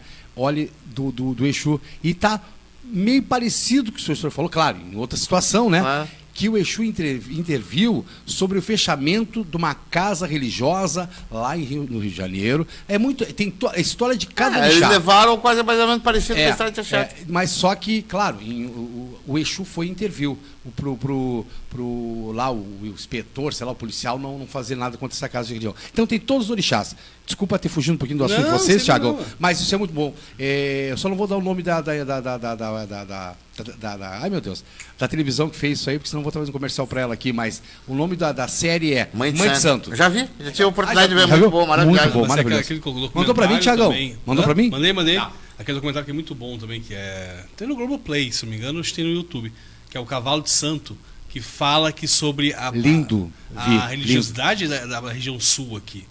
Né? E mostra muito Pelotas ali também. Pelotas é o berço. É o berço do Rio Grande, né? Eu achei Pelotas, bonito. para você ter uma ideia, vamos falar Pelotas cidade. 34 charqueadas. 34. Considerado um inferno na terra para os escravos. Estimativa de vida, 10 anos. Chegava com 17, com 27 estava morto. Entendeu? Era jogado no Arroio Pelotas. Entendeu? Então, para ter uma ideia, a força que tem essa terra. Quando os portugueses vieram para Pelotas, sabe o que tinha em Pelotas? Índio. As tribos estavam aqui. Foram dizimadas, foram corridas também. E não foram escravizados. O único povo que não aceitou ser escravizado foi os indígenas. Ele preferiu morrer. Mãe é descendente de índio. Porque olha para mim não disse que eu é alemão, né? Mas a minha avó era índia e minha mãe descendente de índio. A mãe do meu pai, minha mãe do meu pai é índia, é bugra, como a gente fala. Minha avó fala é bugra. É bugra. Tiagão, vou colocar. Tá aí, ó. Tá aí, a pessoa já está ao vivo, tem um delayzinho. Como é o nome da amiga mesmo? Aí, Tia Chiata. Tia Chiata. Tá aí, ó. Tá ao vivo aí para quem não conhecia, né? Nós precisamos, cada vez mais, aproveitar o momento que a gente está falando aqui, estudar sobre o passado, para usar no presente, para deixar alguma coisa para o futuro. Pessoal, essa é a que está aparecendo agora para vocês, é a tia Chiata, que já se falando agora, tá? Mas pode continuar, irmão. Não. E a gente tem a obrigação desse programa que vocês estão fazendo hoje aqui, que fizeram com os outros irmãos maravilhosamente, que eu assisti todos. Tive a oportunidade de assistir e acho que todo mundo foi maravilhosamente bem, porque todo mundo expressou a sua verdade, a sua essência para aquilo que faz diariamente, que briga, que vive por deixar a nossa religião. Thiago, eu podia ter feito isso aí, agora tu vai ver que eu podia ter feito. Pode continuar, José. Olha, eu podia ter feito com a tia Chiata aí. Isso. Olha. E aí a gente tem a obrigação de continuar falando, Thiago. Tu, o Jota ali, tem esse programa, vocês têm continuidade. Tem que dar continuidade para isso, tem que trazer todos os irmãos, para que todos os irmãos, como vocês falaram, eu conheço, porque meu pai vivenciou, minha mãe vivenciou. Sim. Como eu contei para ti, ou eu estava no terreiro, ou eu estava na Flora, ou eu estava na federação, ou eu estava no instituto. A minha vida era 24 horas voltada para a religião. Eu fui privilegiado nessa terra de vir assim. Então eu me sinto na obrigação de repartir, não ensinar. Sim. Não ensino ninguém, até porque eu não sou cacique. Cacique é minha mãe. Eu não sou nem subcacique. Eu sou médium. Eu toco meu atabaque. Quando chega na hora da incorporação, todos os médios incorporam. Depois que todos os médios incorporaram, eu me levanto do meu atabaque, meu caboclo, meu preto velho, seja lá qual for a entidade, chega, eu trabalho no passo, na caridade, desincorporo e volto para o meu tambor. E assim eu faço a minha vida toda. Quando a gente fala que a Umbanda agrega, e por isso que ela é tão pequenininha, porque o que acontece? É a única, as nossas religiões, o Afro, a Quimbanda, a Umbanda, elas não têm preconceito com nada, não sei se já notou. E acolhe a todos, né? Independente. Qualquer irmão, de qualquer religião, de qualquer credo, de qualquer raça, eu vou dizer assim, de qualquer sexualidade. Nas nossas casas, a porta está sempre aberta 24 horas. Nós somos o primeiro socorro das pessoas mais humildes. Quantas vezes bater na tua porta, pelo amor de Deus, me ajuda aqui, que o meu filho está doente, a pessoa está morrendo. Não foi assim? Sim. E sabe que assim, eu tenho uma filha que ela é trans, né? Uma mulher trans. E outras religiões não aceitariam. Claro que não. Né? Então, E a gente trata com tanto amor, com tanto carinho, com tanto e respeito. E a nossa religião, ela acolhe todo mundo, não importa, Não o importa, que tu seja, o que importa é a tua essência, o que importa a é tua a tua espiritualidade. Exatamente. O que tu faz pelo amor pelos outros. Tu tá entendendo? Porque assim, ó, é tão difícil a gente ver hoje, Thiago. Tu esteve conosco lá na Câmara aquele dia, onde a gente reuniu vários irmãos. A luta para nós conquistarmos aquele espaço. É tão importante aquilo ali, Thiago. É um pedaço de papel. Mas é tão importante para quem. Com certeza. É tão importante para nós que estamos doando, por muito que eles fizeram, Thiago. Eles mantiveram vivo isso até hoje, que nem tu. Vocês estão mantendo vivo a nossa religião, vocês estão mantendo vivo a nossa fé. Se não fosse, vocês não existiria. Cada vez mais nós temos que valorizar cada irmão que na sua casa, seja 3, 4, 5 ou 2, está fazendo a caridade, está dando oportunidade para aquelas pessoas que precisam. Entendeu? Só assim nós vamos crescer. Eu tenho vários irmãos, graças a Deus, meus pais e aos guias. Eu falo Deus, por que eu falo Deus? Porque Deus, para mim, é o mesmo Deus da Umbanda, é o mesmo Deus do catolicismo, é o mesmo Deus do evangélico, é o mesmo Deus de todos. É o único criador. No Brasil, a gente aprendeu a falar Deus. Sim. Em outras línguas, não falam Alá, outros falam Maomé, outros falam... E assim vai embora. Maomé não é. Desculpa, estou falando bobagem. Entendeu? Alá, etc. Todos eles aprenderam com essa linguagem. Nós aprendemos no Brasil, num tempo que eu cresci, que a gente ia para a escola, na ditadura, que era obrigado a cantar o hino nacional, o hino do Estado, e a rezar. Eu aprendi a amar Deus. Deus faz parte da minha Umbanda. Deus faz parte da minha nação, faz parte da minha quimbanda. Deus católico, eu não sei se é dele, se é católico. Deus é Deus. Ele não tem religião. E tudo que é religião. Ele abrange. Entendeu? Se agora, conforme o nome que eles vão dar, em nome de Deus, eu me ofendo. E até mesmo as pessoas entenderem que... Eu tenho orixá? Tenho. Eu tenho guia? Tenho. Entendeu? Tenho. Até as pessoas entenderem que é assim. Mas o Deus em tal lugar, ele é assim, em tal lugar é de outra forma. Não, isso é conforme cada sociedade e cultura tinha suas regras e precisavam manter daquela forma. Então, por isso que tem essas diferenças. O Deus pagão. Que o homem criou muitas vezes, mas Deus está lá. O Deus pagão, que eles falam que é o mito pagão, era aquilo que é de contra as regras da Igreja Católica naquele momento. Hoje eles falam, basicamente, a gente conversa aqui, mostram... Tu vê que a necessidade obriga. A necessidade obriga. Tu quer ver uma coisa? Tu faz um ritual com o bandeiro hoje. Como é que a gente se veste para o ritual com o bandeiro? De preto.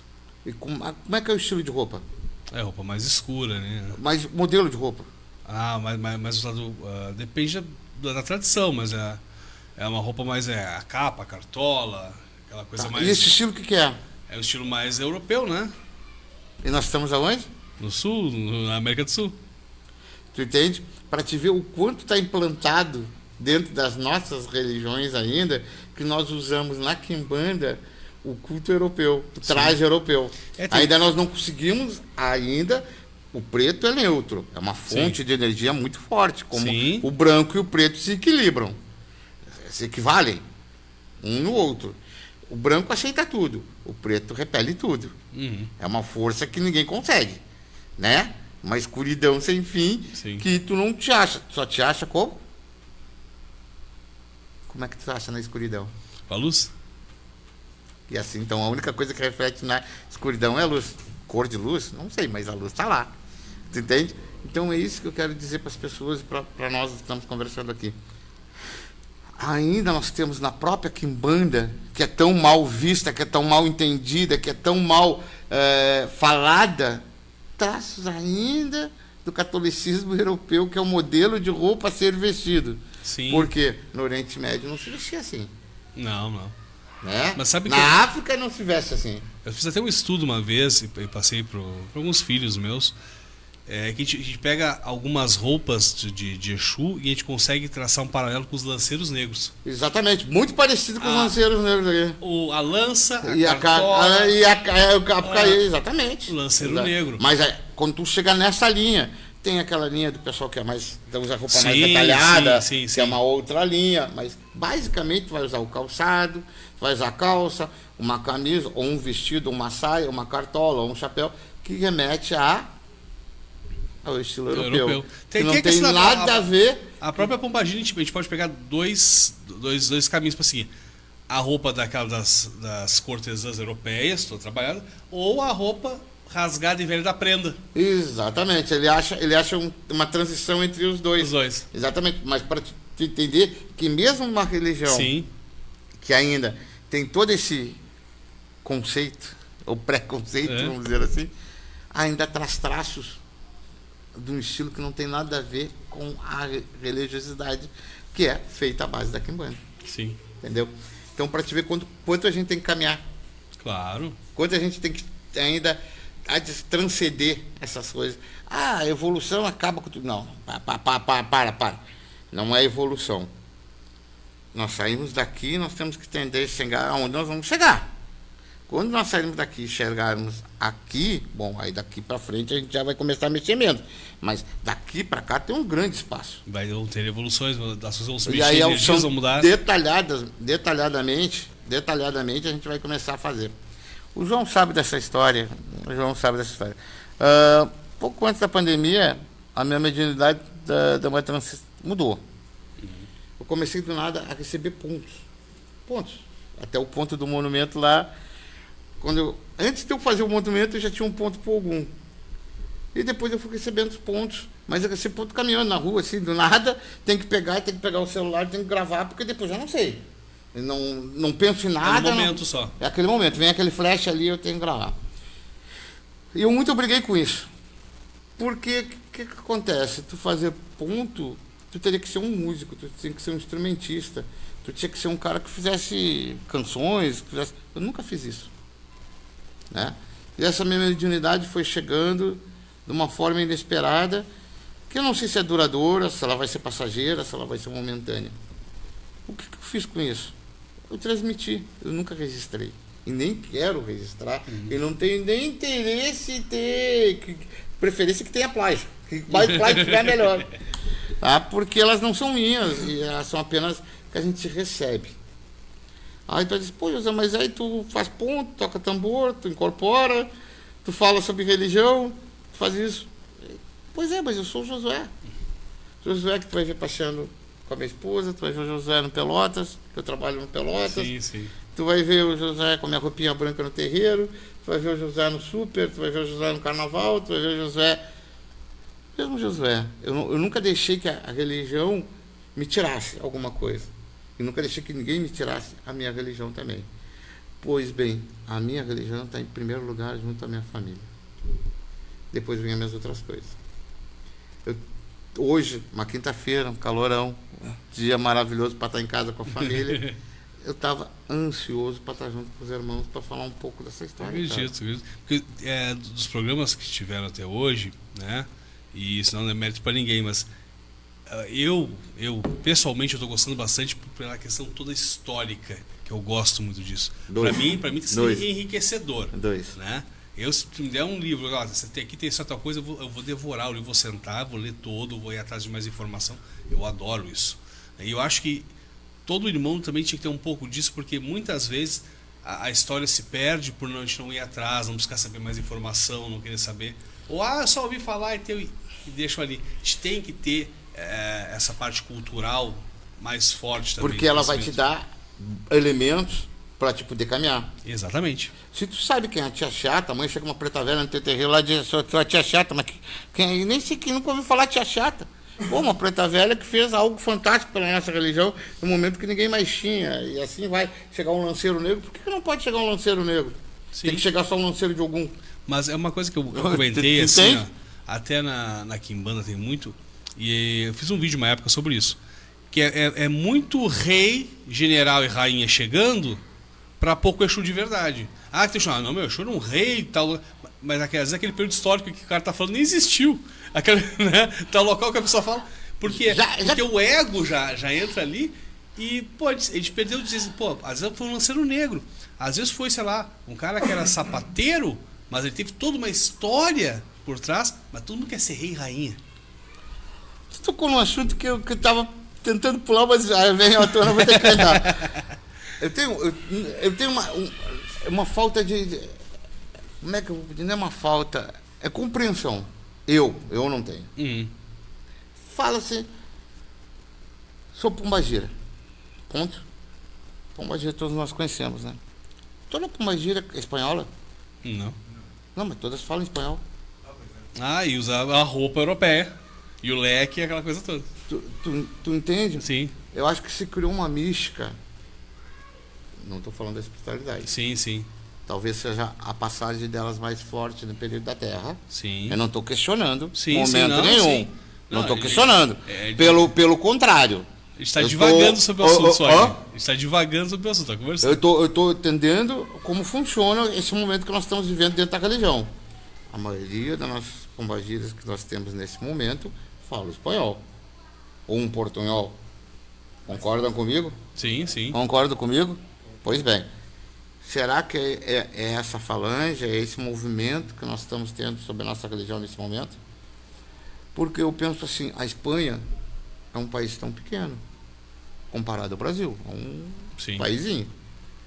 Eu teria tantos espíritos espanhóis que saíram lá da camada atmosférica da Espanha e vieram para o Brasil, sendo que nós temos na América do Sul vários povos que falam a língua espanhola.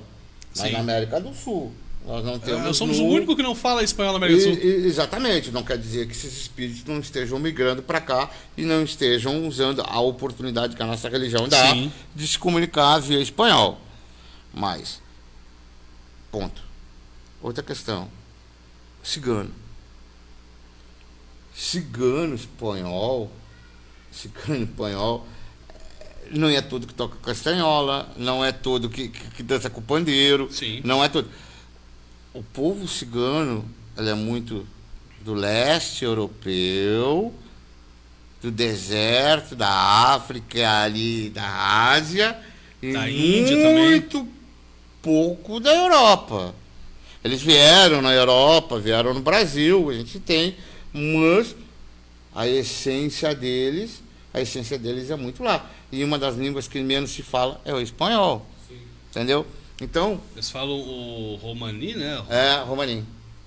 É. E até o meu cigano de trabalho, né, na Umbanda, ele fala muito isso. Ele diz que esses ciganos que o pessoal mostra muito é o cigano da novela. É mais ou menos isso, estereotipado. mas não é crítica. É que a gente que a Sim. casa desenvolve. Claro, É o jeito que é passado o desenvolvimento, tá? E aí eu estava falando de um ponto. Por que eu cheguei nesse assunto, já que a gente conversou nisso? Eu fiz um ponto bem simplesinho assim, ó. Que é da pombagira. Que ela é assim, ó. Pombagira menina, pombagira mulher, pombagira cigana, ela não é do cabaré, porque ela é da rua. Pombagira cigana, ela é da rua, ela é da Sim. estrada, ela é de vários lugares. Mas pombagira cigana, ela mas não é do cabaré. esse ponto que puxou agora é autoral teu, né? É. Esse tipo de ponto a gente não vê mais. Esse ponto, assim, melódico, cantado, a gente só vê aqueles pontos. Não. Aí da nossa casa, Thiago, ainda mantém Sabe? E eu a acho melodia. tão bonito porque ele te traz, ele te remete a um tempo que tu não viveu, parece que tu tá ali junto. Te dá uma nostalgia de algo que, peraí, mas eu não sou dessa época, eu não vi Se isso. perdeu. E aí tu te traz uma energia que a gente não vê mais. É. Então, já aproveitando, eu vou cantar que ele já conhece o ponto do Ogum, que a gente fez lá pro monumento, que é assim. No alvorecer do dia, lá no Maitá, o clarim tocou, vamos nos levantar, montado em seu cavalo branco e com a sua lança na mão. Ele é São Jorge guerreiro, na Umbanda é o meu pai Ogum. Ele é São Jorge guerreiro, na minha Umbanda ele é o pai Ogum. Esse é o ponto do monumento. Bonito, bonito. É? Aí ele conta a história da imagem, que é uma imagem de São Jorge, mas nós botamos ele como Ogum. Então o monumento é São Jorge Sim. Ogum. Por quê? Respeitamos o São Jorge, porque na Umbanda, isso que às vezes as pessoas não entendem. O santo católico na Umbanda, ele foi um ser carnal. Ele teve um carnal. E esse São Jorge, que a gente conhece a história católica dele, ele fez muito bem na Terra. Ele nunca questionou a dúvida no cristianismo, na fé dele, na fé dele. Ele nunca curou e fez muito bem na Terra. Então hoje, ele tem ele é chefe de uma falante de vários espíritos na Umbanda que vem da falange de Ogum. O São Jorge está ali, Sim. como chefe de uma falange, mas o Ogum é o chefe, mas ele é um falangeiro. Ele é um falangeiro dele. Então, a gente não tem nada contra o São Jorge. Nada contra ele. A gente é do Ogum, mas a gente tem o São Jorge guardado na nossa história lá junto com a gente. Sim. Lá, entendeu? A Umbanda, ela nos ensina isso. Ela nos passa isso. A Umbanda, ela é oral. A gente tem vários autores brasileiros, vários mestres brasileiros que tentaram pôr na literatura bons livros, bom conhecimento. Não se questiona isso em momento nenhum. Pelo contrário, vieram a somar. Mas tanto a Umbanda como o africanismo é oral. Ele é passado na oralidade de seus mestres, de seus caciques, de seus pais de santos, nos seus orientadores que ali estão. É necessário muito essa questão de oralidade. Por isso que se perdeu. Por isso que é importante se gravar, como tu fala, tu gosta de ler de história, de conhecimento. Está isso escrito. Lá no Ogum, está quase. Eu que estou mais amarrado. Eu estou escrevendo um livro de como surgiu o Ogum. E esse livro vai ser gratuito. Esse livro eu vou dar para a prefeitura, eu vou dar para os terreiros, eu vou dar para os irmãos que ajudaram a construir, para que no futuro, quando alguém chegar, não precisa o Josué vir no programa do Thiago e do João contar a história de como foi feita a gruta. Claro. Existe a necessidade de ter o Ogum na nossa história numa biblioteca pública, uma biblioteca digital. Mas até mesmo a história contada aqui vai ficar gravada. Vai ficar gravada agora. Agora fica gravada, né, Thiago? Sim. Mas era uma coisa que os antigos também não tinham. Eles não tinham essa, como eu vou dizer assim, oportunidade de deixar um registro mais forte para as gerações futuras. E aí muita gente pegou aquela, não pode, é só assim. Não, acho que eles não tinham oportunidade. Muitas vezes não sabiam nem ler, escrever, né, para deixar escrito algo. E aquela coisa que a gente já conversou com outros convidados aqui, muitas vezes acham que são eternos e vão deixando para depois. Não pode, né? Não pode, a gente tem que ter pressa em passar isso para as outras pessoas. Voltando à questão da política religiosa pelotense, vocês conhecem, obviamente conhecem, a gruta que fica ali na Cascatinha. Sim, sim. Aquela área ali era privada. Aquela área toda ali era privada. Aquela área foi doada para a construção da gruta ali, não é pública aquilo ali. Aquela área foi doada e aquilo ali pertence à família do Irajá. O Irajá, além de ter dado terreno, o Irajá, além de ter dado terreno para a construção da federação, também cedeu espaço daquele espaço ali que seria das terras dele ali para a construção daquilo ali.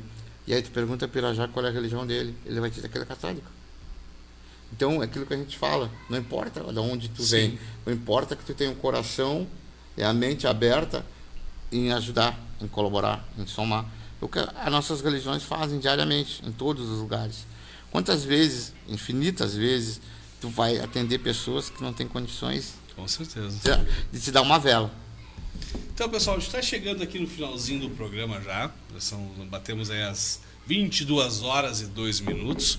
Vamos às considerações finais, então. Pessoal, antes de passar aqui a palavra para o irmão Josué de novo, né, eu queria aqui, como é que eu vou dizer para vocês assim, fazer uma homenagem aqui à nossa irmã Beth, que partiu essa semana, né? A irmã Beth estava sempre com a gente nos programas, comentando, né? Então foi uma perda muito grande para o meio religioso, né? Então eu queria fazer minha homenagem à irmã Beth aí, né? Que ela esteja no Orum, né? Que seja bem recebida pelos guias, né? E toda a família espiritual dela e família carnal, né? Eu deixo aqui o nosso abraço aqui, né? E o nosso luto por ela, certo? Pessoal, vocês queiram aí participar do programa também, que queiram alugar um horário na rádio, anunciar, entrem em contato conosco, certo? Então vamos às considerações finais, irmão Josué, né? Agradeço muito a sua vinda aqui, por mim, tipo, passava acho mais 1 hora, 2 conversando aqui, porque tem muita coisa pra gente conversar. Vamos marcar uma nova vinda aqui pra gente conversar mais, certo? E pode mandar aí seus abraços, considerações, se a câmera está aqui, pode ficar à vontade aí, suas considerações finais. Em primeiro lugar, agradecer a vocês pela oportunidade, viu? Muito obrigado, mais uma vez, tá? E deixar dito assim, ó, que sempre que for feito chamado, sempre que for necessário, vocês podem contar comigo, eu estou sempre à disposição para qualquer ação, para qualquer momento, viu, Thiago? Claro. Eu sei que tem um cara que luta muito pela nossa religião, está sempre promovendo eventos, sempre tentando levar a nossa religião para a rua, para divulgar, para mostrar a necessidade de nós estarmos juntos, somar, pode contar comigo. Às vezes, devido a trabalhos profissionais, eu não consigo estar presente, mas sempre que eu puder, pode contar. A partir de hoje, eu me considero parte do programa junto com vocês aqui. Com certeza. Né? E fico muito honrado, viu? Muito honrado de ser recebido aqui na tua mesa, na frente da mãe aqui, entendeu? E espero que tenha ajudado a somar, junto com os irmãos aí, um posicionamento. Eu, como sempre te disse, eu sou muito franco, eu sou muito sincero, eu não faço média com ninguém e me dou bem com todo mundo na minha maneirinha de ser, entendeu? Tá certo, tá certo. E eu vou dizer sempre assim para vocês. Fiquei muito feliz, a tua esposa, né? É isso, minha esposa. Um ambiente que tem família, ela só tem a crescer. Com certeza. Entendeu? Eu já, da outras vezes que eu fui lá, estava a esposa do João também, eu sempre falo isso. Quando a gente tem família e acompanha a gente, está junto com a gente nesses momentos que a gente ganha uma força maior que ninguém entende. Porque uma ligação de um corpo terreno é uma ligação do espaço também. O fruto que vocês gerarem aqui nesse plano vai se ligar vocês, o espírito de vocês, por várias encarnações ainda. Vai deixar vocês unidos por várias encarnações. E é muito importante isso. Fiquei muito feliz de ver a senhora aqui, viu? É maravilha isso, tá? Obrigado a todos. Um bom final de noite de Ogum, né? Na quinta-feira, né? Que sexta-feira amanhã que chegue e que calme esse pessoal que vai pra rua se divertir. Se divirtam com bastante cuidado. Brinquem à vontade, se divirtam. E depois eu vou conversar com o Jota. Eu quero fazer um programa especial mais adiante e encher a mesa aqui. Vamos fazer. Né? Para o pessoal conversar aqui e tal. Mas vamos ver isso mais adiante. Então, meu irmão, muito obrigado. Agradeço. E uma boa noite a todos e até a próxima quinta-feira.